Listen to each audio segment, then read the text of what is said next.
परमपूज्य श्री दादा भगवान यांच्या चरणी कोटी कोटी वंदन। जगत सर्जन विषयी दादांश्री सोबत झालेला संवाद। दादा विचारतात, हे जग कोणी उत्पन्न केलं असेल? साधक स्तब्ध राहतो।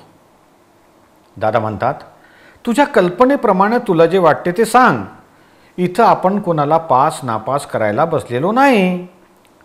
तुला काय वाटते? तर म्हणे, दादाजी जग तर परमेश्वराने निर्माण केलेलं असेल।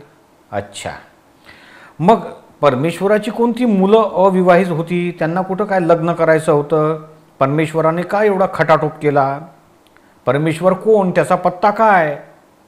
मोक्ष आहे की नाही? तर चंदूलाल म्हणतात, हो मोक्ष तर असणारच।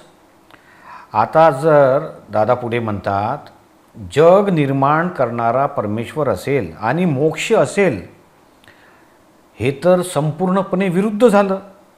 म्हणजे हो दादा, हे तर विरुद्ध आहे। भगवान जर श्रेष्ठ असेल, मोक्षाला नेणारा असेल, तर मग तो ज्या वेळेस सांगेल उठ, तेव्हा उठावं लागेल। अरे मोक्ष म्हणजे संपूर्ण स्वतंत्रता। आपला कोणीही वरिष्ठ नाही आणि आपला कोणीही कनिष्ठ नाही।